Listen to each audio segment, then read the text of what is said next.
ओम श्री चिन्मय सद्गुरवे नमः. Chinmaya Udghosh magazine, July 2026. The Guru appears when the student is ready, just as the bee appears when the flower is ready. These words of Swami Shivananda hold so much relevance in our lives, which has been made meaningful and divine just by the presence of our Gurus. We have much to be grateful for, especially towards the long lineage from Lord Shiva as Dakshinamurti to Vedavyasa, Adi Shankara, Tapovan Maharaj, Swami Shivananda and Swami Chinmayananda. This Guru Purnima, let us offer ourselves to the teachings of our Gurus, our Om Gurave Namaha. Dear reader, Bharat's history is guarded in its force, just as the civilization is preserved in its temples. If anything can show us the true might and valor of Chhatrapati Shivaji Maharaj, we need we need not look beyond the Maratha force in Maharashtra. Impenetrable blocks on impassable terrain, scaling which even in this day and age, is a lesson good enough on the Maratha kingdom's grit and their vision to fight the Mughals and protect Bharata. While the fort takes focus in this issue, there's plenty more to reflect upon, like the subtle shift in our language, as listed in You Have Got a Point, or the necessity to bring back wonder, as suggested in Meaningful Whispers. May the monsoon wash away the weariness and bring quiet joy to all this season. Love, editors. Leap to Liberty. What's in Sita's sorrow, Lanka's fall. You have got a point. Word power, small substitutions for big relationships. Read and live fully. How to get answers to my questions beyond the goal, beyond the record. Ram, the man of Treta Yuga. Hanuman, the precious ornament of Ram. Reclaim new the gestures that carries metaphysics. Check news, CIRS students author books. Relative reality, India first. The cockroach trap, why India's youth will not fall for it. Mindful whispers, what a wonderful world. Between the lines, incoming call 108, a call worth answering. Unbranded, the MVP life. Stop waiting for the final render. Let us go. What am I building? Light hearted, what's up? TITI, Destiny, LOL, laugh out loud. Figure it out, chains, names of Lord Chandra. Root to our roots, prayers, wise nuggets. ओम नीलाचल निवासाय नित्याय परमात्मने बलभद्र सुभद्राभ्याम जगन्नाथाय ते नमः. My humble obeisances to the eternal and supreme Lord Jagannatha, who resides in the Nilachala hills, along with his divine brother Balabhadra and sister Subhadra. This was prayer. Live to Liberty, an article by Pujya Swami Swarupananda. Sita's sorrow, Lanka's fall. The practice of beginning each day with Namaskar. Salutations to Bhagavan, Guru, and parents is an ancient Indian tradition. The Lord Himself demonstrated this by His own example in describing Bhagavan's daily activities. Dinacharya Goswami Tulsidas writes about how Sri Ram sought the blessings of his Guru and parents before commencing each day. In any endeavor, the one thing that creates maximum obstacles in our life, our relationships, jobs, and teamwork, is the ego. The easiest way to surrender it is to appreciate and acknowledge what we have already received from the Lord, Guru, our parents, innumerable members of society, nature, and the entire universe. The only way to humble this overbearing ego is to develop an innate sense of gratitude. अञ्जनानन्दनं वीरं जानकीशोकनाशनं कपीशमक्षहन्तारं वन्दे लङ्काभयङ्करम्. I bow to the heroic son of Anjana, the destroyer of Sita's sorrow, the lord of the monkeys, the slayer of Ravan's son Akshaya, and the terror of Lanka.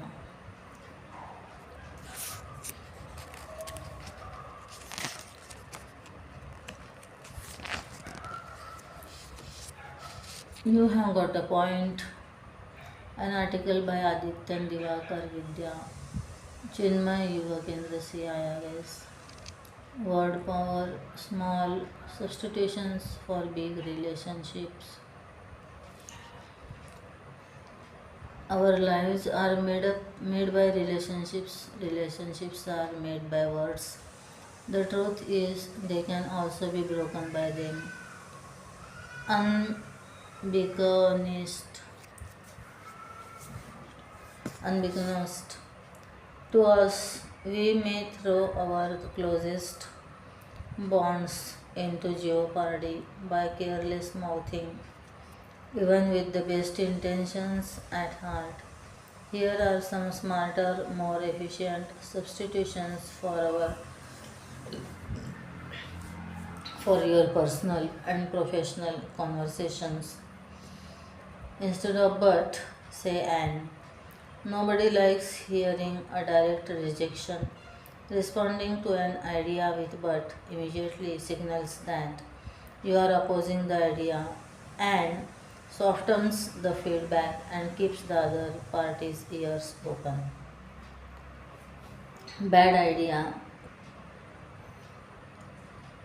Instead of that, interesting angle. Bluntness prevents acceptance. An idea can be called different, new, or original, even if you think it's wrong, poor, and or won't work. These words don't validate the idea, but they don't push the other person away either. Instead of criticize people, praise ideas. Criticize ideas, praise people. Something went wrong. Let us change that poor process. Something went right. Good work on the presentation, buddy. Radically isolate ideas and people. Catastrophe versus challenge. Dial it down, not up. It might be a complete disaster to you, but there's no harm in communicating it as a serious challenge. A team needs confidence, not a constant doomsayer. You versus I. You are confusing me and I am not following. Are worlds apart in the message they convey? You messed up is bad. How can we improve this? Is so much better. Becoming the pillar of any team starts with a resounding affirmation that you are one of them. Denial versus question. A no, however softened, always puts people off. Instead of flat out rejection, simply question the idea with the exact concerns in your mind. If it is bad, it will show. If it is good, work on it. Silence. Just keep quiet.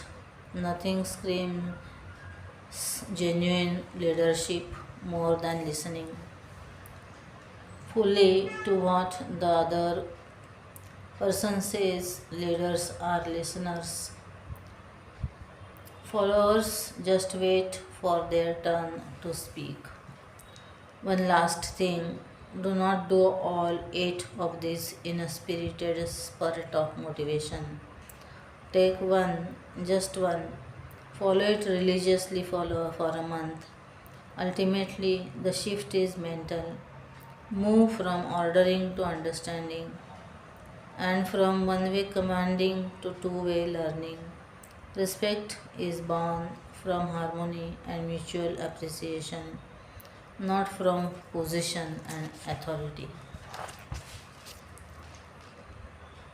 Next article, read and live fully with Swami Chinmayananda. How to get answers to my questions. Live the divine life wherever you are. You need not give up your position in life, your business, your family, or your possessions. A slight change in your outlook is all that is required. Simply abandon the attitude I. Mr. Jones' desire to plan to execute, which will naturally fortify in you the feeling of I-ness. Have a spirit of dedication to the Lord and roam happily through life in the safe and true belief that He is the truth. He will alone be done. His will alone be done. May I be ever an instrument in His hands, and through this body may His plans be fulfilled. When a person effects total elimination of his egocentric dross, he becomes a god upon earth. His is all love, all success, all joy. His is wisdom absolute. The questions that confronted him as he gradually grew away from worldly passions troubled him no more. While still seeking, he hesitated in doubt and asked, what is life? Now he knows that existence as I is a long eternity of pain, and that true life can be only an eternal experiencing of the life divine. When the frail mortal breaks his fetters to rise as a god man. Why was I born? Was another question that haunted him before the final moment of liberation. Now he knows the answer. I was born only to wake up and assert my true nature, which is wisdom and bliss, along with his growing sense of dissatisfaction, even with the best that worldly life can give. The aspirant in his earlier stages finds himself asking, what is the aim of life? Is there not perfection to be achieved? Is life a mere interval of sighs and smiles between birth and death? Today, in his wisdom, he has the clue to the riddle. He declares, Life is to seek and to discover truth. Truth is perfection. As long as perfection is not realized as one's own self, the man worm lives in a dung heap. When the divine eternal principle of self is realized, out of the worm springs the Lord of Lords, the ruler of bliss, God. A liberated person lies dormant in every mortal, as butter is in milk. God is in you. Stored milk is curd. Churn the curd, and you have butter. When the external life of sense objects has lost its charm, the curd is ready for churning. Divine life churns your life of imperfections and brings up for you the butter, the essence, truth. Live the divine life and enter the life divine, where you will have perfect joy and eternal satisfaction. Live the worldly life and know snatches of joy, fleeting glimpses of satisfaction, and countless hours of suffering. This is the choice. May your choice be eternal happiness. Next article, Beyond the Goal, authored by S. Rana Pratap. Beyond the Record. At the 2026 Federation Cup in Ranchi, Indian athletes witnessed a historic moment. 22-year-old sprinter Vishal T.K. completed the 400-meter race in an incredible 44.98 seconds, becoming the first Indian ever to break the 45-second barrier. In the process, he surpassed a benchmark that had been associated with the legendary Milkha Singh for decades. As Indians, we celebrate such achievements because they show us what is possible. But when I read about Vishal's record breaking run, it reminded me of something Puja Gurudev Swami Chinmayananda often said about goal setting. Gurudev would encourage us to set goals so high that we may never actually reach them at first. This sounds strange. Why would anyone set a goal they cannot reach? Gurudev explained that reaching the goal is not the most important thing. What is important is the effort we put in, the discipline we develop, the obstacle we overcome, and the transformation we undergo while striving towards that goal. If you think about it, Vishal's achievement was not created in 44.98 seconds. It was created over years of training, sacrifice, failures, injuries, self doubt, and perseverance. The stopwatch only measured the race. It could not measure the countless hours of effort that went into making that race possible. Sports give us many examples of why Gurudev's teaching is so relevant.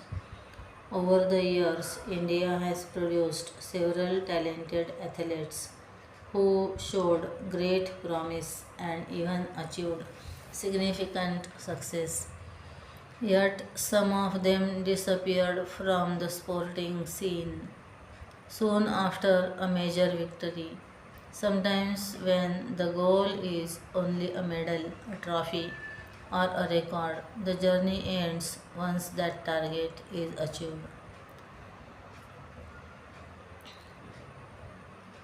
The truly great athletes see things differently. For them, every achievement is just another step forward. Success is not the destination, it is a milestone. They continue to push themselves, learn, improve, and grow. That is why Vishal's record is inspiring, not just because he broke a barrier, but because he dared to chase something that many thought was impossible. For years, the 45-second mark seemed out of reach for Indian athletes. Yet he continued to strive towards it and eventually achieved it. The bigger question now is what next? Hopefully, this is not where the journey ends. We hope that we shall continue to strive for a goal that is still too high to reach, whether it is an Olympic medal, a world championship podium, or a new national record. The exact goal does not matter as much as the spirit with which it is pursued. The moment we stop striving, we stop growing. That is the beauty of Gurudev's teaching. A great goal is not meant to give us a moment of success. It is meant to shape our character. It pushes us beyond our comfort zone and helps us discover strengths we never knew we had. Vishal TK's record will be remembered in Indian athletes for many years, but perhaps the greater lesson lies beyond the record itself. It reminds us that success is not about reaching a destination, it is about continuously striving towards a higher ideal and following that journey to transform us into better versions of ourselves.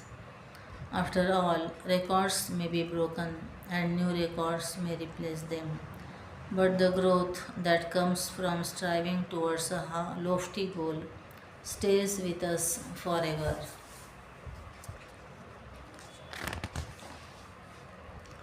Reclaim, an article by Chittosh Tiwari, Youth Empowerment Program 15. The gesture that carries metaphysics.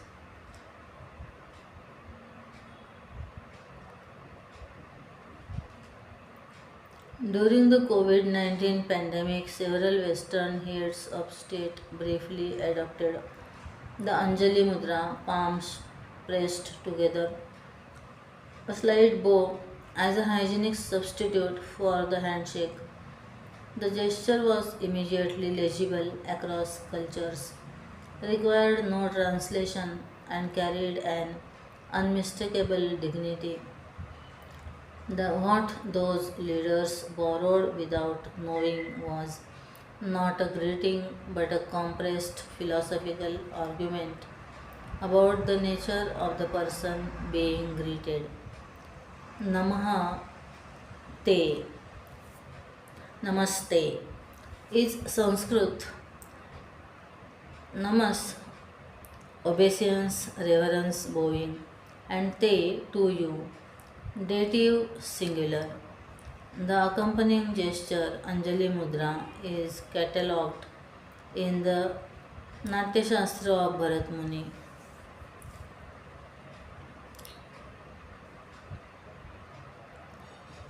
Chapter 9 as one of the 13 combined hand gestures, specifically deployed to signify reverence, worship, and greeting across social registers. The philosophical substructure comes from the Vedantic concept of Atman, the irreducible self, that is identical in its deepest nature with Brahman, universal consciousness. If every person carries this indestructible core, then greeting another is not a social transaction but an ontological acknowledgement. The Chandogya Upanishad 6.8.7 makes the claim explicitly Tat Tvam Asi, that thou art. The Namaste gesture in this framework is the bodily enactment of that recognition. I see in you what I recognize in myself. The social function was correspondingly precise, unlike greetings organized around hierarchy, the Roman salute, the medieval bow calibrated to rank namaste was structurally egalitarian. The same gesture served between a king and a subject, a teacher and a student, two strangers on a road. Zhuangziang, writing in the 7th century CE, observed that learned men in the subcontinent greeted one another with joined palms regardless of social station, a detail that struck him as remarkable by comparison with the rank dependent ceremonies of Tang China. The modern misreading treats Namaste as exotic courtesy or in Western wellness culture as a vaguely spiritual closing to a yoga class divorced entirely from its philosophical grammar. Reduced to aesthetics, it becomes precisely what it was, designed to prevent a gesture without a metaphysics, a form without a function. The enduring principle is not the gesture itself, but the question it encodes. Whether one meets another person as a transaction or as a recognition, every civilization has answered that question. Namaste is one answer stated in the fewest possible syllables. Ram, the man of Treta Yuga, a CU Chinmaya Udghosh publication. Hanuman, the precious ornament of Ram. Flying back from Lanka, Hanuman lets out a jubilant roar when he sets eyes on Mount Mahendra. Hearing him, the monkeys race to the summit of the mountain. On his arrival, Hanuman delights all the monkeys, Prince Angad and Sugriv, with an account of all that took place in Lanka. Together, everyone then rushes to Prasravan, Prasravan, Prasravan, the thickly wooded forest where Sri Ram dwells. Seeing them, the ascetic prince and Lakshman eagerly inquire about Sita's whereabouts and condition. The monkeys urge Hanuman to step forward and answer. Hanuman offers his salutations with his head bowed in reverence and narrates the happenings in Lanka. Being a master in the art of expression, Hanuman speaks as though he were Sita herself, reciting in exact words what she had said. Hearing him, Sri Ram's heart rejoices with tears in his eyes. He praises Hanuman, proclaiming that no other person in the world could have achieved what he has accomplished. The delighted Lord Ram moves on. The delighted Lord Ram moves forward and gathers Hanuman in a warm embrace, like one would hold a dear brother. Sri Ram always performs each action with such brilliance and mastery that he attracts similar people towards him. He is noble and virtuous, inspiring the best in others. We must remember that it is not important how lavishly we adorn ourselves, but far more crucial than our internal that our internal character be strong. The one who is truly well adorned is one who remains in the company of noble, brilliant, and effulgent people. The company one keeps is an indicator of how evolved one is and a true decoration of one's self. Sri Ram attracts people of the highest virtues and accomplishments around him. Hanuman adorns Lord Ram through each moment. He provides whatever Ram needs. Hanuman, ever ready to serve with utmost devotion, accomplishes any task necessitated by Sri Ram. Mighty, noble, righteous, intelligent, and humble, Hanuman was a master in all spheres of life. Thus, virtuous Hanuman was adorned by Ram. When we live a righteous and noble life, adorning ourselves with positive qualities, we automatically attract virtuous people of great accomplishments towards us. Shishta Hanumat Bhushita Ram. Ram, who was adorned by the virtuous Hanuman.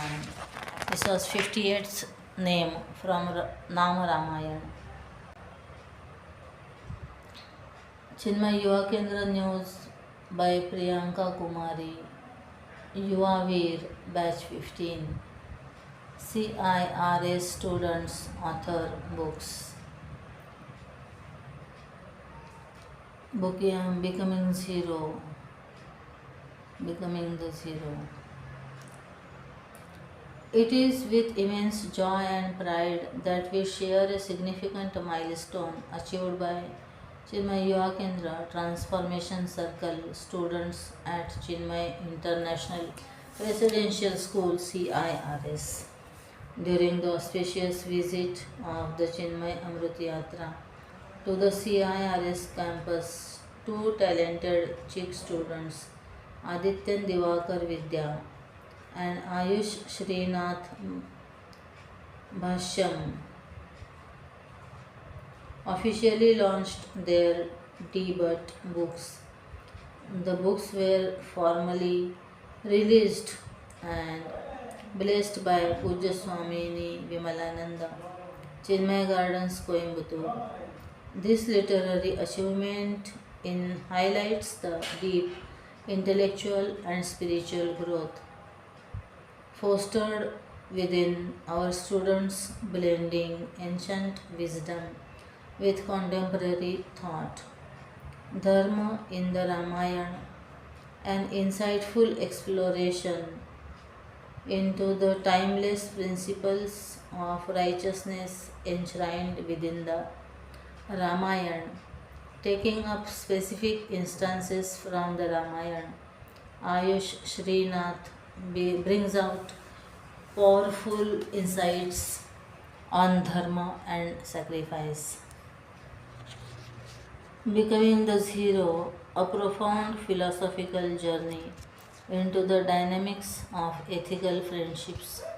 Using Krishna and Arjun as archetypes, Adityan emphasizes the need to accept being a zero within a relationship, a zero which exponentially multiplies and increases the value of the other.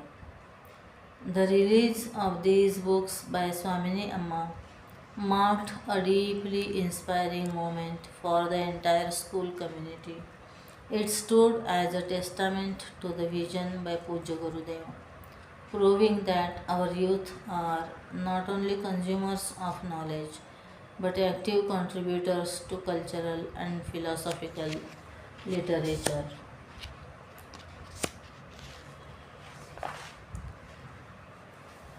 Next article, Relative Reality by Pankti Shanghavi, psychologist. Question: How do I deal with insecurities about my body? Answer. Insecurity comes from looking outside or comparing with external criteria. We are all unique individuals and none of us is from the same mold. How can there be only some things that we considered ideal for the body? There may be some criteria for a healthy body based on medical parameters that are tangible, and by focusing on them, one can work towards a healthier body. However, beauty standards are subjective and often imposed on our mind through the media. So, making that as our ideal is bound to cause dissatisfaction and sorrow. Unfollow all media accounts that are making you feel insecure about your looks or body. They are not helping you but can often further the dissatisfaction with ourselves. You are your best friend. Always keep this in mind.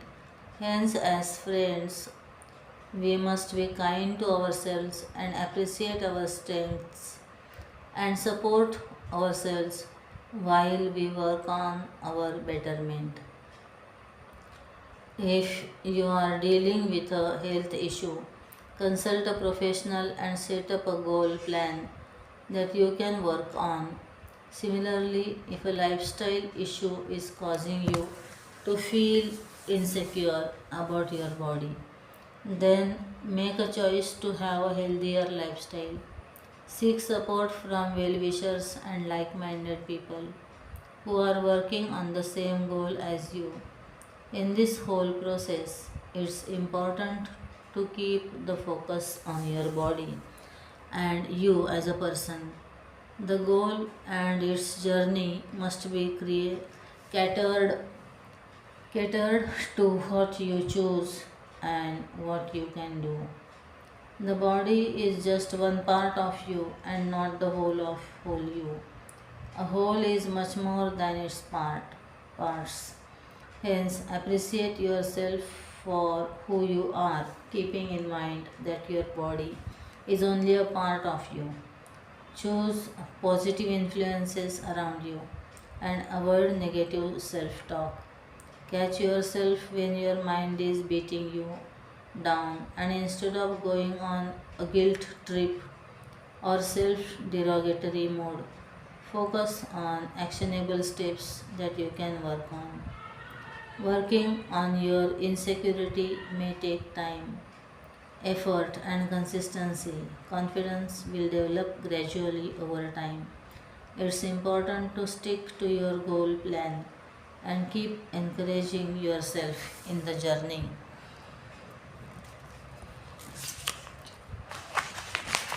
Connect each of the two cells with the cell number by a line.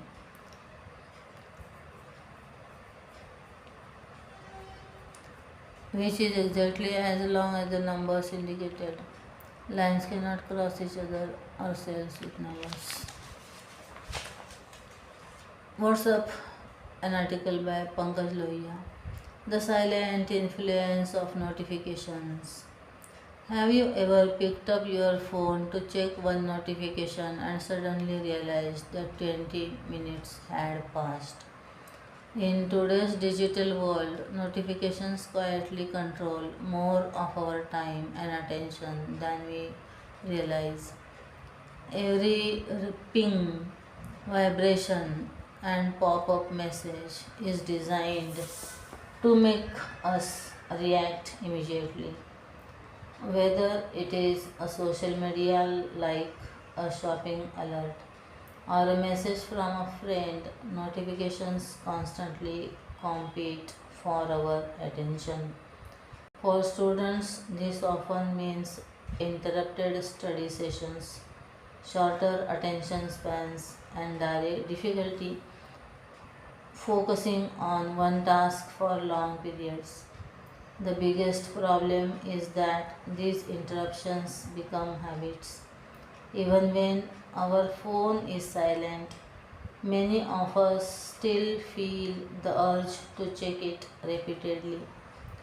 Slowly, our day begins to revolve around updates instead of our own priorities. Instead of deciding when to use technology, technology starts deciding when it wants our attention. Notifications are not completely bad, they help us stay informed and connected. Important reminders and messages can be useful and necessary, however. Many apps send unnecessary notifications simply to keep our users active and engaged for longer. The good news is that we can take back control, turning off non essential notifications, using focus modes during study hours, and setting limits for app usage can greatly improve concentration and productivity. Our attention is one of our most valuable resources. Learning to control notifications instead of constantly reacting to them is an important step toward using notification technology more mindfully and intentionally. Shankar उवाच को हि भगवत्प्रियः स्यात्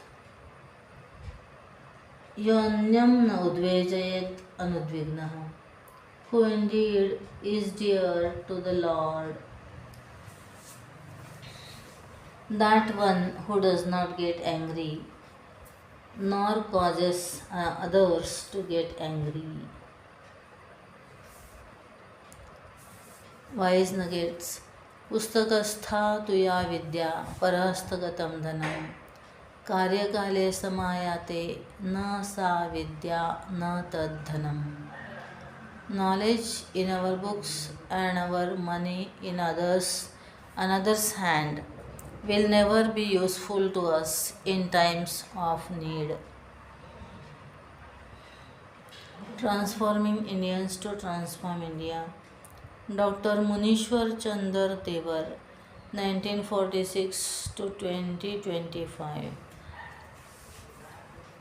was a revered Indian physician, army captain, and war veteran celebrated as the Messiah of the poor. Born in Punjab, he earned his MBBS degree in Jabalpur and joined the Indian Army, serving as a medical officer during the 1971 Indo Pakistan War. Following early retirement on medical grounds, he launched his private practice in Jabalpur, Madhya Pradesh in 1972. For over 5 decades, Dr. Devar provided affordable health care to the underprivileged. He initially charged a nominal consultation fee of just rupees 2, which he only gradually increased to rupees 20 by 2021, treating up to 200 patients daily. In recognition of his selfless lifelong humanitarian service, the Government of India honored him with the Padma Shri in 2023.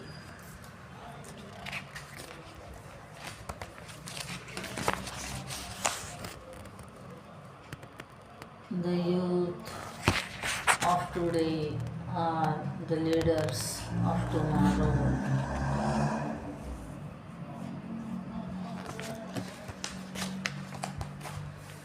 Names of Lord Chandra. Chandra, Shrimat, Nishakara, Sudhanidhi, Swaprakash, देवभोजन, Kaladhar, कलाहेतु, द्युतिलक, द्युतिलक, द्युतिलक, नित्योदय, ग्रसीतर्क, ग्रसितर्क ग्रसितार्क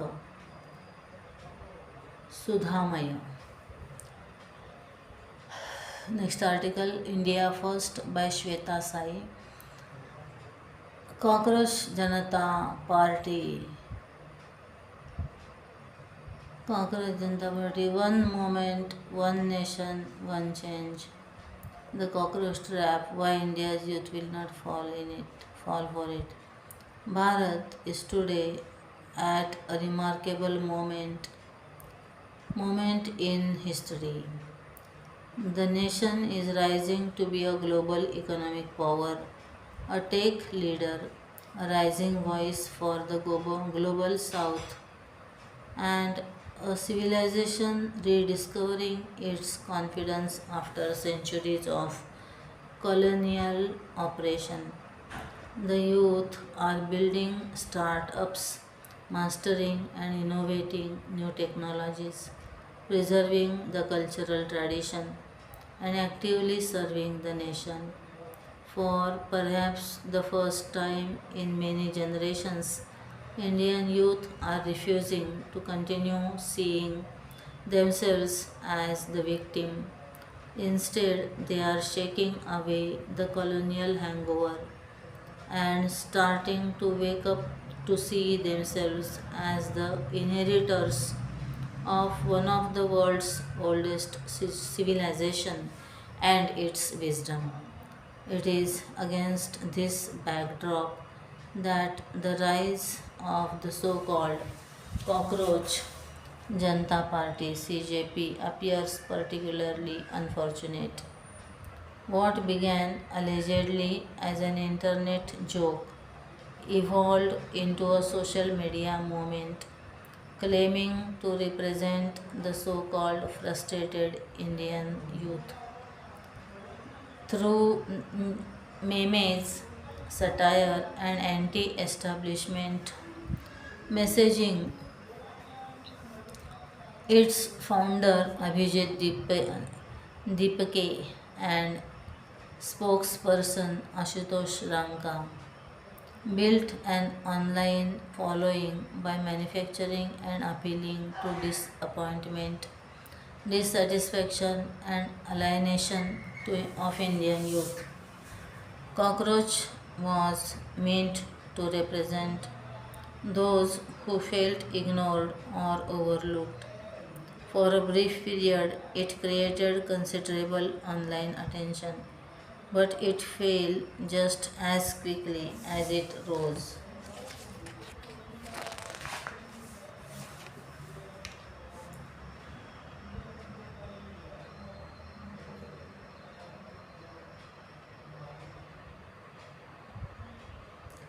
We want justice, end paper leaks, resignation now, education minister, enough is enough, Jantar Mantar,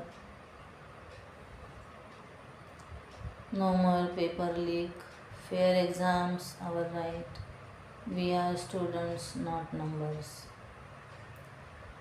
The shield of satire and the pestilential name of the party come from the offhand and unfortunate comment of the Chief Justice of India, Suryakanta, who referred to troublesome youth as cockroaches, parasites of society during some proceedings in the Supreme Court on 16th May 2026. Within 24 hours, there was coordinated online messaging, a facade of a political movement, and outrage, none of which seemed organic. The central problem with CJP was not that it raised concerns of the youth, as democracy needs criticism. The issue, however, was that it appeared to transform cynicism into an identity and grievance into a worldview. Rather than encourage the youth, it tried to identify them as victims rather than create responsibility. It amplified frustrations and encouraged complaining. In place of confidence, it cultivated resentment. Some of its supporters glorified chronic online activism and normalized social media outrage as a substitute for achievement. Deepke, residing outside India, instigating the youth of the country to protest while spewing their anger based on their social media understanding of the nation and its youth needed a reality check. Notably, the trend's loudest voices, 49% of the online followers from Pakistan, were personally insulated from the consequences of the activism that they promoted. These individuals were far removed from the realities faced by ordinary Indian students and encouraged disruptions. This perception in itself damaged the CJP's credibility. A closer and consistent look at their movement would make any intelligent youth realize that their real objective is not social but rather political.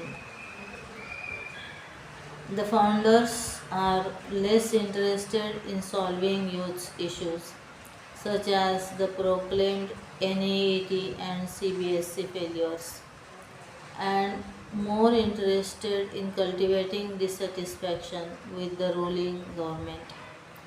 The reality, however, is that criticizing the government while boasting about their unemployment and ovation with social media is way easier than building a nation with over 1 billion people who are gradually getting awakened from their colonially manufactured illusions to a new identity of a global world leader and a proud descendant of a rich civilization.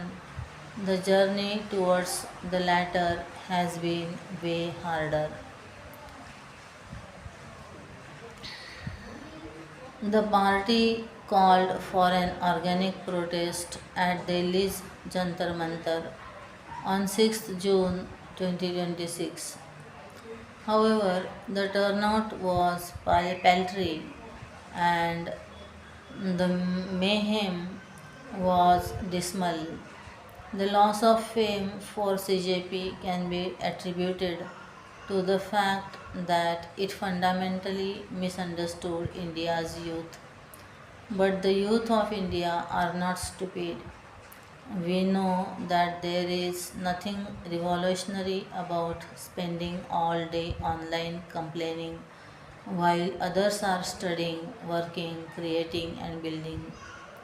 We are well aware that India's future will not be built by those who endlessly chase validation. It will be built by those who acquire skills, create opportunities, and contribute to society. Skill of experience, ability, training, learning, knowledge, competence,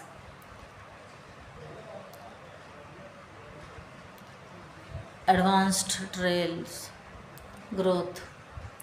The founders, spokespersons, and other online activists egging the party have a common thread of anti India, anti Hindu, and pro Pakistan messaging in the past, with a few even heralding the likelihood of an Arab Spring like situation in India.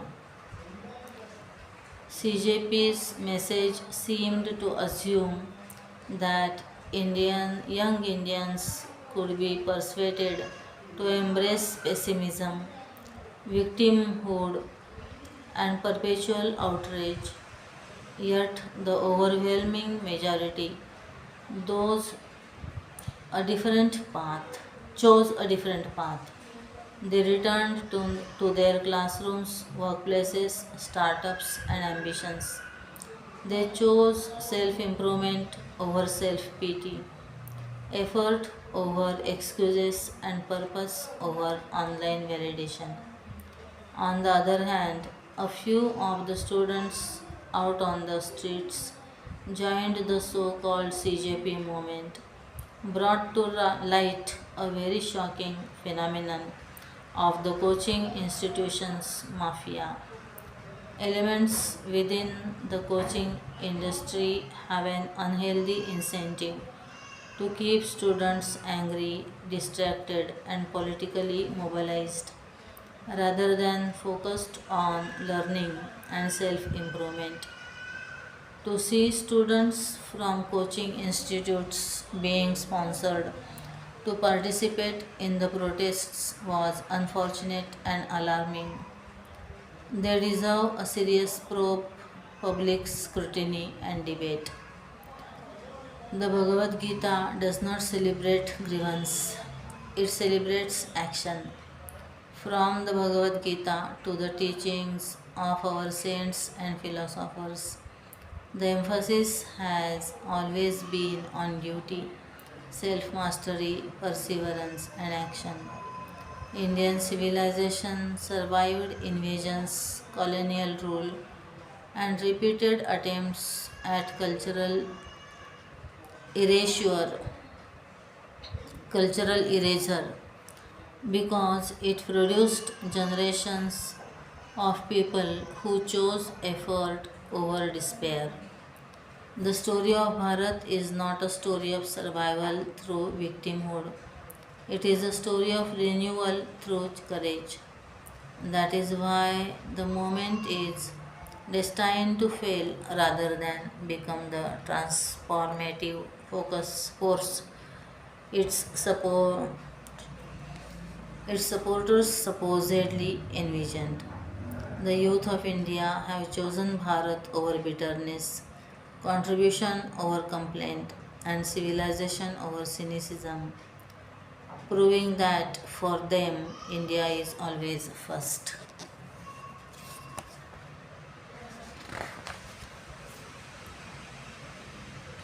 Next article, Mindful Whispers, authored by K.S. Yashaswini.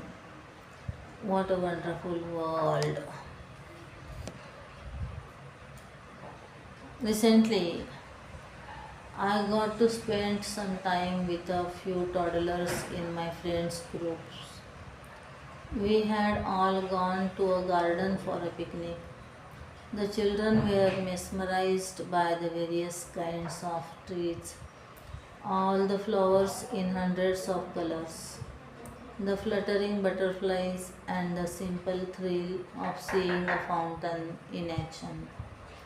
Their short bursts of giggles and unending stream of questions about the natural phenomena around us kept us enthralled.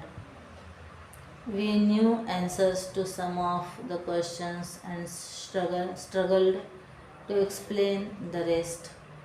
Quickly, someone would Google the answer and explain it to the 3 and 4-year olds. It was fun nonetheless.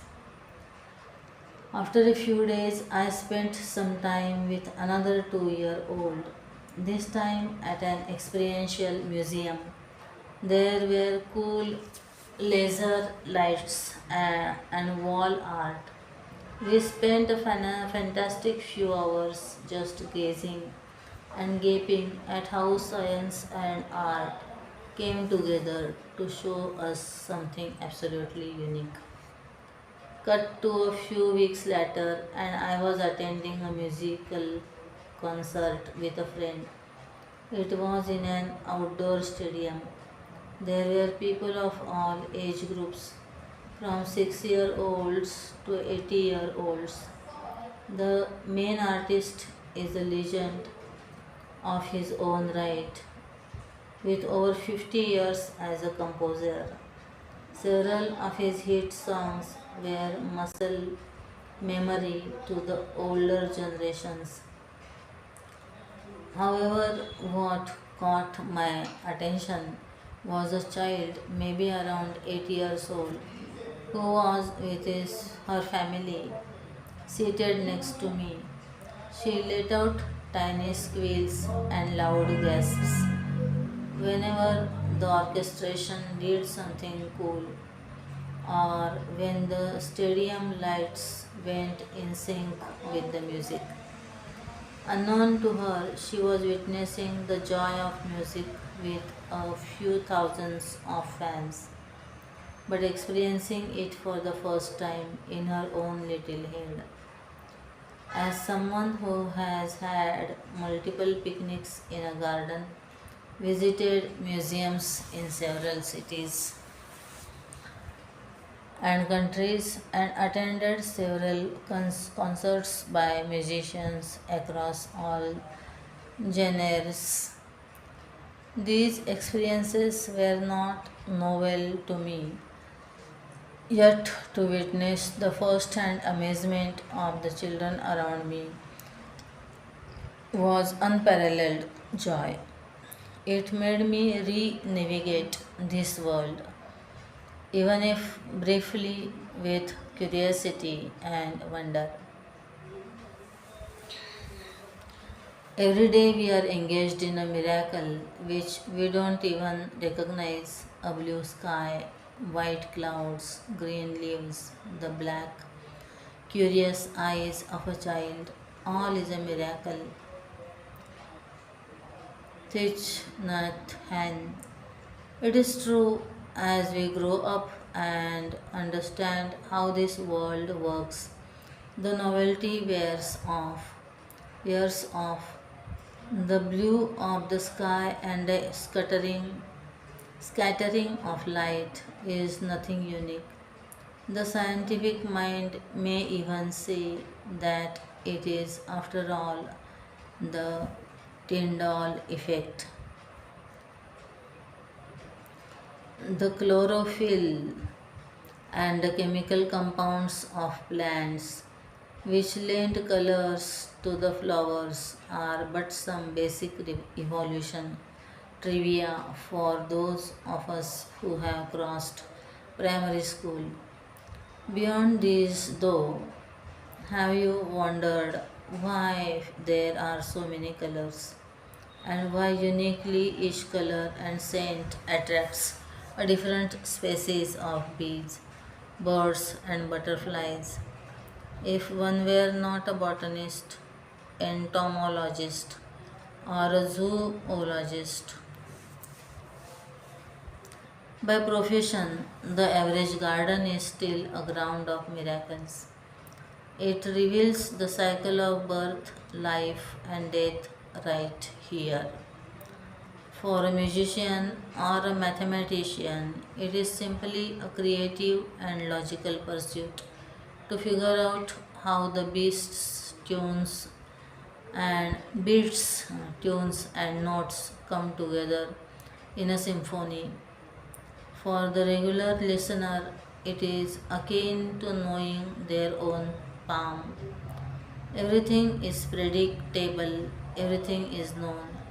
Yet, what is it that makes every sound unique? How is sound produced from nothing but air and a chord, or wind and a lute? How, in our knowledge system, does this even go back to Shiva, the originator of sounds and syllables? This is the wonder of it all. Even the temple bell or a car horn could open a portal of seeking. In a monotonous world of studying, working, doing chores and exercises, it is easy to become disenchanted with the daily miracles we see in our garden or kitchens or living rooms.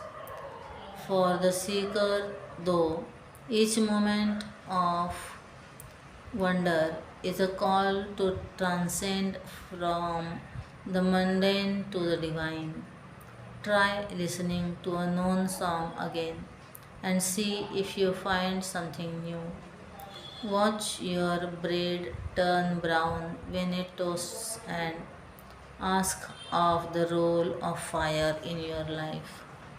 See the sky again and wonder who holds together this vast expanse. Experience the world with renewed awe and surrender to the magic that is His creation through it all. Next article, Between the Lines by Brahmachari Sudhir Chaitanya, Chinmaya Mission Trivandrum. Incoming call 108, a call worth answering. A book written by Swami Mitrananda. We have all come across biographies, autobiographies, and memoirs at some point. Some inspire us, some entertain us, and some become part of our school syllabus, whether we like it or not. But every once in a while, you find a book that does much more than simply tell the story of a person's life. Instead of just narrating events, it helps you understand the deeper meaning behind them. It shows not only what happened but also why it matters and what we can learn from it. Incoming call 108 is one such book. Spread across two volumes, the book explores the 108 names of Pujya Swami Chinmayanandaji. These names represent the qualities and virtues that Gurudev embodied throughout his life. Devotees chant these names as part of their spiritual practice. But through this book, they become much more than that. They become practical lessons for personal growth and self transformation. The title itself is brilliant. Incoming call 108 feels like a personal call to each one of us, a reminder to pause, reflect, and grow through the inspiring life of Gurudev. The author Swami Mitranandaji from Chinmaya Mission Chennai and Northeast Bharat is a senior monk of Chinmaya Mission and a direct disciple of Gurudev since his childhood and later as a member of Chinmaya Yuva Kendra Chennai. He has done an incredible job of bringing these names to life. He doesn't just explain their meanings, he connects each name with real life incidents, stories, and experiences from Gurudev's life. More importantly, he shows how we can apply those same values in our own lives. That's what makes this book special. Every chapter feels like discovering a hidden treasure inside a familiar story. One incident that particularly stood out to me was about a young boy who approached Gurudev for an autograph. The boy's name was Rajaram. Gurudev smiled and wrote, Be Raja outside and Ram inside. Such simple words, but think about the depth of the message. Be confident, capable, and strong in the world like a king. At the same time, remain pure, humble, and noble within, like Lord Ram. In a single sentence, Gurudev offered a life lesson that many self help books would need an entire chapter to explain. Stories like these are scattered throughout the book. They reveal Gurudev's wisdom, humor, compassion, and extraordinary ability to transform everyday situations into lifelong lessons. What surprised me most was that this book is not only for spiritual seekers. In many ways, it is also a fascinating book on leadership, teamwork, and management. Through Gurudev's interactions and his approach to building and guiding organizations, we learn valuable lessons about responsibility, communication, service, and leadership. Young professionals, students, volunteers, and anyone working with people can find practical insights here. You escort your mind towards Him. If obstacles come, say move. Swami Chinmaya. Another strength of incoming call 108 is its universal appeal. A parent can read it to introduce Gurudev to a child. A devotee can read it to reconnect with the Master's glory. A seeker can read it for guidance on a spiritual path. Those curious about spirituality can read it to understand how spiritual values can be lived in everyday life. Even those with no prior connection to Chinmay Mission or Gurudev can enjoy it simply for its inspiring stories and timeless wisdom. The language is simple, the stories are engaging, and the lessons stay with you long after you have finished reading.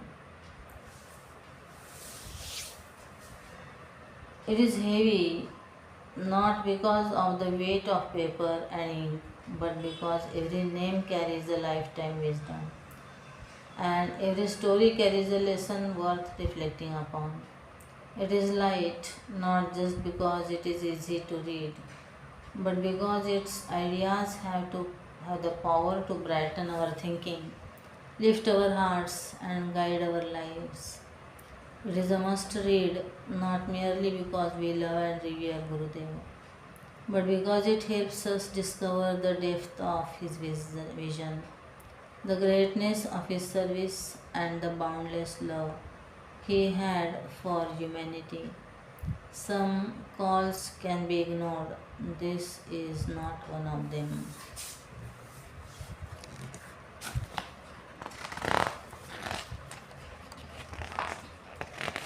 The MVP life. Stop waiting for the final render. Unbranded, an article by Pradeep Menon. Some of our best ideas are trapped in our heads. A YouTube channel, a fitness routine, a business plan, a creative page, a book, a podcast, a better version of ourselves. In the mind, everything looks perfect. The lighting is cinematic, the logo is clean, the routine feels disciplined, and the future self looks calm, confident, and sorted. Then real life enters. The camera is average, the room is messy, the body is tired, the idea feels basic, and the confidence is missing. So we say, not yet. We wait for better timing, better equipment, better clarity, better mood, better skill, better everything slowly. The dream becomes a private movie only we can watch. This is the perfectionism trap. It does not always look like fear. Sometimes it looks like planning. Sometimes it looks like high standards. Sometimes it sounds like I just want to do it properly. But many times we are not polishing the idea. We are protecting ourselves from being seen trying. The design brief. Design thinking offers a way out through a concept called the minimum viable product or MVP. Is product design and minimum viable product is the simplest working version of an idea released into the real world. Not the final version, not the luxury version, not the version with every feature, just the version that is real enough to be tested and useful enough to teach us something. That is the important part. And minimum viable product is not a smaller dream, it is a learning machine. A product hidden inside a laptop cannot improve. A song never shared cannot find its listener. A habit never tried cannot become strong. A calling never acted upon cannot mature. We often think clarity should come before action, but in real life, clarity usually comes through action. The first attempt shows that the plan could not. The first post shows what connects. The first workout shows what the body can handle. The first conversation shows where healing is still needed. The first failure shows where the system needs a patch. We cannot debug a life we have not launched. The minimum viable product life is not about becoming careless. It is not about doing poor work and calling it authenticity. It is about refusing to let perfection become a prison. Version 1.0 is supposed to have bugs. Every creator has early work that feels embarrassing. Every confident speaker once had a shaky voice. Every strong brand once began as a rough sketch. Every disciplined person once had a broken routine. The polished version we admire is usually just a beta version that has been updated. Maybe this is why comparison feels so unfair.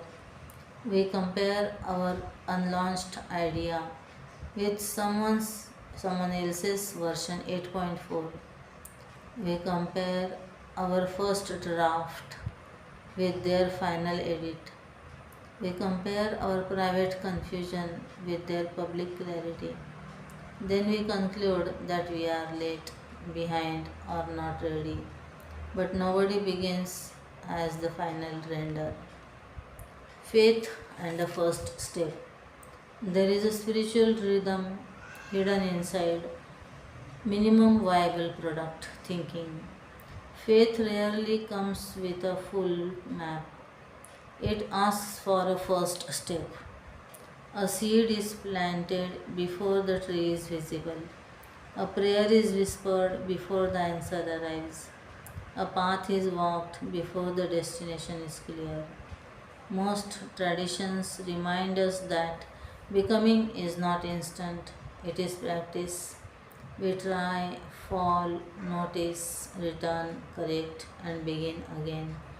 The soul also receives updates. That is a comforting thought. We are not broken because we are unfinished. We are alive because we are unfinished. The minimum viable product, life, asks us to change the question. Instead of asking, is this perfect? We ask, is this real enough to begin?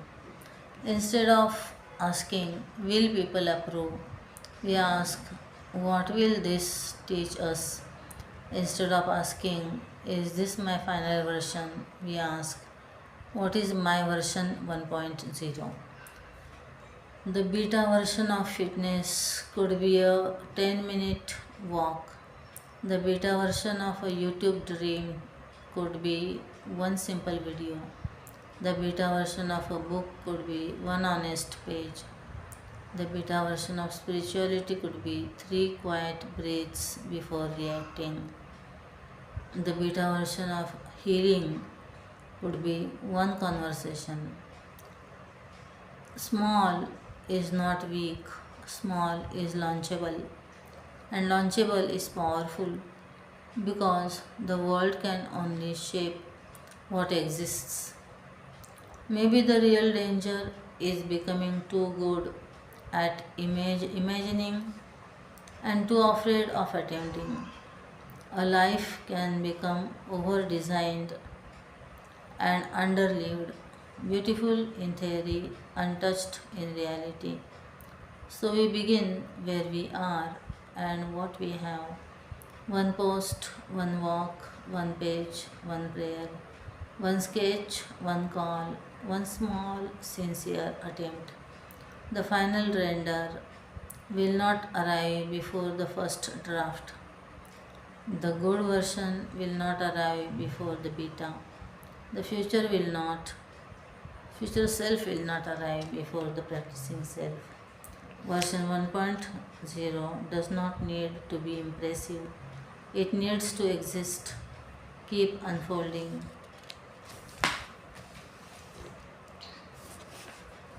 Let us go. An article by Ayush Srinath Bhashyam, Chinmaya Kendra, Chinmaya International Residential School. What am I building? As the sun climbed over the horizon at 8:50 a.m., I felt something shift, not just in the light but in me. Standing at the shadowed feet of Raigad Fort, I was not simply looking at stone and stair. I was looking at the throne of Chhatrapati Shivaji Maharaj, a sky palace once shadowed Maratha banners. The air felt charged with something older than any of us. I took a breath and we began.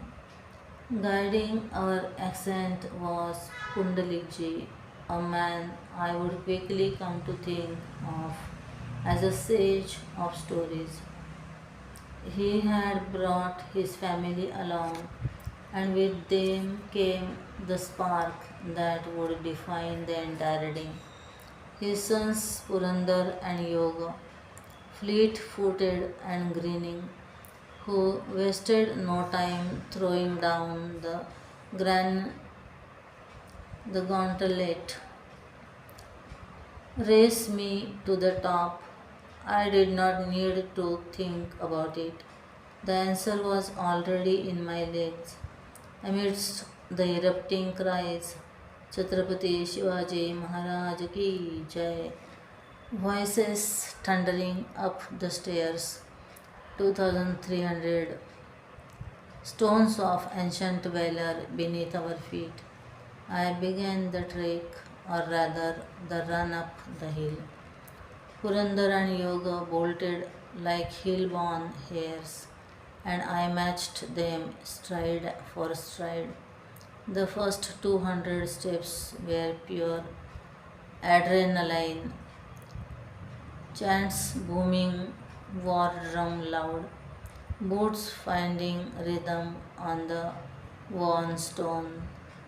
By 300, the heat began to claw in, and sweat beaded at my temples, but I felt no urge to slow. If anything, I leaned in. I spotted Purandar 20 steps ahead around the 500 mark, and something in me sharpened. Har Har Mahadev ripped from my throat as I pushed over, thighs igniting, lungs working hard and gaining. The vistas at each bend kept pulling my eyes outward. Emerald valleys yawning below, mountain ridges layering into the distance like waves, beautiful, but I was not stopping to admire them for long. Our halts were brief but rich. At each stop, Pundalikji drew us in with Shivaji's saga. Born in 1630 at Shivaneri, a teenage raider forging the idea of Hindavi Swarajya from sheer will and finally coronated in 1674. Right here on this plateau, in a ceremony that announced to the world that a new power had risen, I stood listening, water bottle in hand, still catching my breath, and felt the stories settle into me differently than they ever had from a page. It was on these lower stretches that we first encountered Ragged's most industrious commuters' donkeys. Not one or two, but whole convoy of them, moving steadily up and down the trail at regular intervals, loaded with supplies for the vendors and workers at the top. They carried themselves with a calm, unhurried authority that frankly put the rest of us to shame. Every time a line of them appeared around a bend, bells clinking, hooves sure footed on the ancient stone, I stepped aside along with everyone else, pressing against the hillside without question. There was something almost ceremonial about it. The donkeys never broke stride, never acknowledged our existence, and carried on as though they had been doing this long before any of us were born. Watching them, even mid race, I could not help but smile. Purandar was ahead of me, and I was being humbled by a donkey.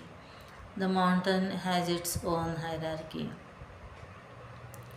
The fort's stray dogs were a warmer kind of interruption. They appeared along the lower path with tails wagging and a complete lack of interest in our ambitions, trotting alongside us as though they had been included in the plan all along. I stopped briefly to pet one, a scrappy, amber colored creature who seemed genuinely delighted to have found someone moving at pace before the trail widened and I was back in stride. At the Hanuman temple nestled into the hillside, we paused to offer our respects. I noticed a pair of cows grazing nearby, entirely untethered by the world passing around them. I spent a few quiet minutes with them, a hand resting on a warm plank, the smell of grass and old stone in the air, and felt something settle inside me that I had not realized was unsettled. It was Pundalikji who put words to it. He observed, almost offhandedly, that the ability to be still in the middle of motion is one of the rarest and most necessary things a person can learn. Standing there, fresh from a sprint and about to resume one, I felt the full weight of that.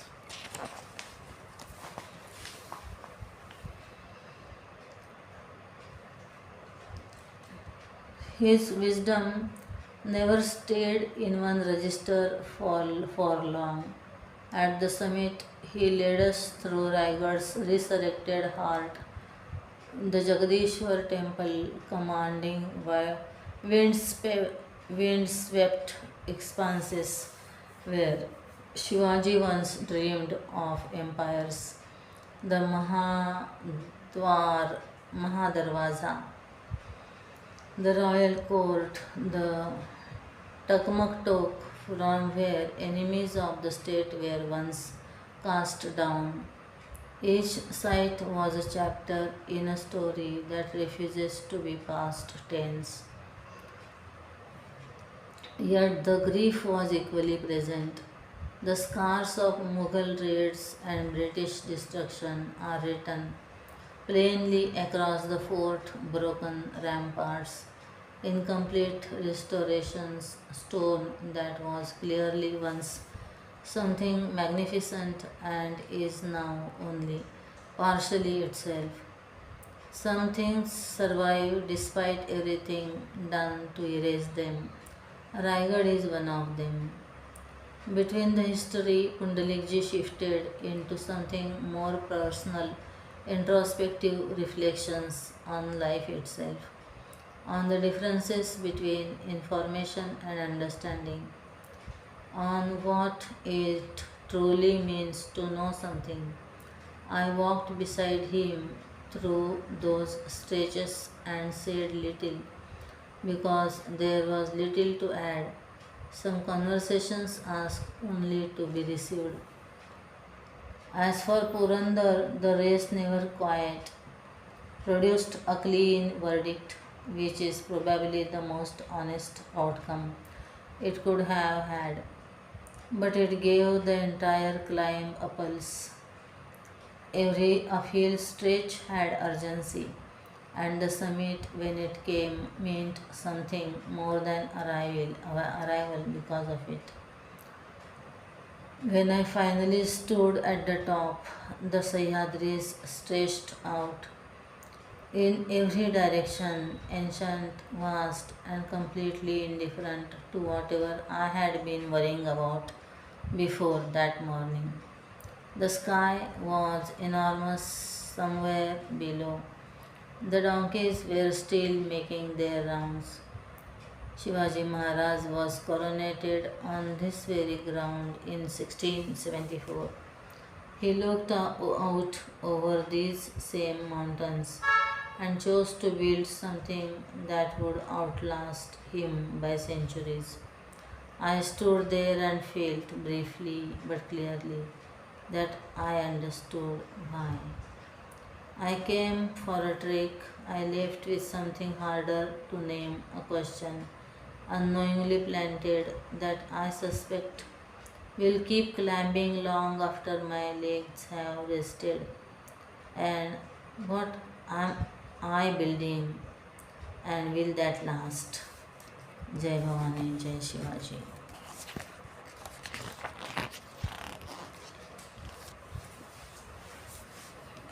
Why don't tortoises like fast food? They can't catch it. Why, what type of photos does a turtle love to take? Selfies. What did the snail say as it rode on the turtle's back? We. What do you call a turtle who loves photography? A snapping turtle.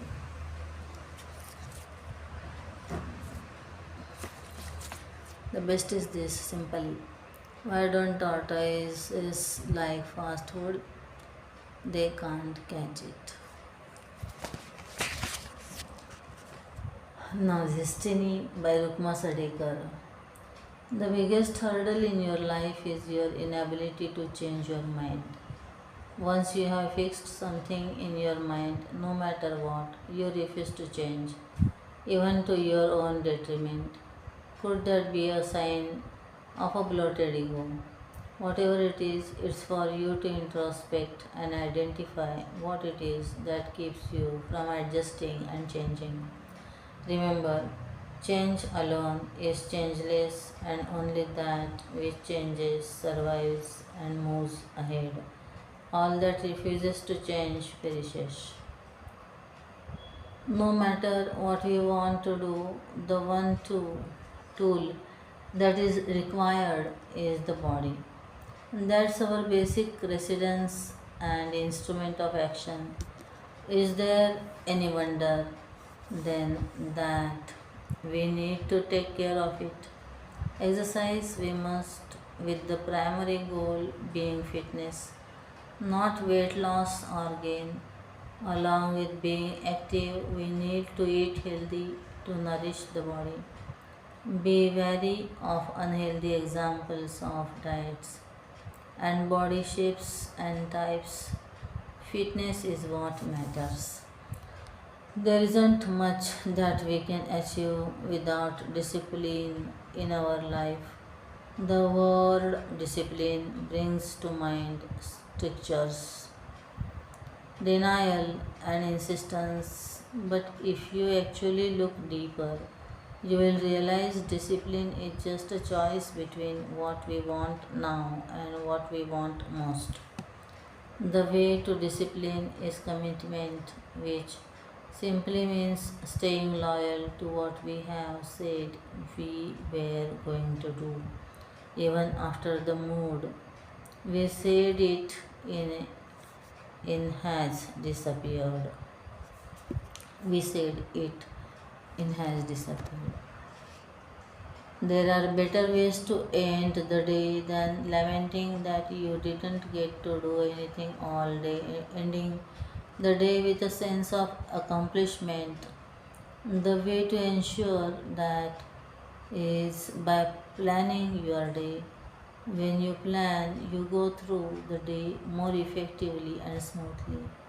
When not planned, you waste time and energy thinking what next, and often end up forgetting to do the most important things. So make a list prioritizing the most important tasks. While you may find it odd and most likely exasperating to find a situation repeating or an experience coming your way over and over again, rest assured there is a reason for it. It is obviously trying to show you something, teach you something, make you aware of something that you don't know of already. Once you have learned and grown from the experience, there will be no repetition. Of course, life will take you to another experience, and the journey of life will continue. Often, our enemy is not outside but within. It's that little voice in our head that says, "You can't do this." Remember, that voice in your head is a liar. Friends and family will push us for a while, but nobody is going to push us every single day. Forever, that's a plain fact which we need to realize. That's why it's important that we need to do this for ourselves. It's only when we want it enough that we will achieve it. Only we can encourage and discourage ourselves. There are friends who stand by through thick and thin, and then there are those fair weather friends who are with you in the good times but are scarce when the going is tough or you are down and weepy. As the saying goes, a real friend is the one who walks in when the rest of the world walks out. Before you think of which friends of yours fall into each of these categories, ask yourself what kind of a friend you are. We all have those days when we feel really unmotivated to get out of bed and exercise or go to college or work. Better prepared is half won. Find an inspirational quote that you can relate to. Make a poster out of it by hand or get a print and put it up where you can see it first thing in the morning. Every time you need a little push to get going, the quote will provide you the necessary fuel. In order to have people interested in knowing you and being your friend, you need to first be genuinely interested in everyone you meet. Only then they will reciprocate and show interest in you. Why wait for others to take the first step. You initiate a conversation, begin with a smile, engage them in a conversation. Tell them about yourself, ask about them. Most importantly, listen when they talk. Soon you will be busy conversing. The why me syndrome strikes us when the going is tough. That's because deep within we believe that we deserve only the good, nice and pleasant. When life is merry and everything is going our way, we never stop to ask why me. If we have never asked why me in the good times, what right do we have to question why me when life hands out challenges? Accept what comes to what comes your way. The way you accepted all the good, deal with it. Those who can't keep a secret are considered unstable, disloyal, and above all, untrustworthy. No matter what relationship it is, the basis is trust. Nothing hurts more than the betrayal of trust, and relationships marred by breach of trust are mostly irreparable. Get into the habit of holding back whatever you really want to say, especially when it is meant to be a secret. If you can do that, it means you have self control and can think before you speak. Success stems from efficiency stems from planning and organizing, which in turn stems from lack of clutter, both physical and emotional. No matter how hard you try, without reducing clutter, it is nearly impossible to be organized and efficient. The more there is, the more time and energy that is spent in organizing. The less there is, the less time you need to organize, which results in improved efficiency. Try it. Om Shri Chinmaya Sadgurave Namaha.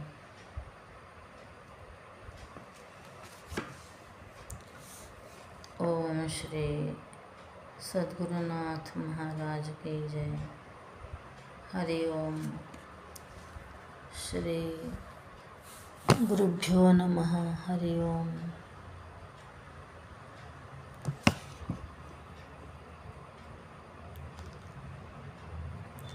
Shri Ram.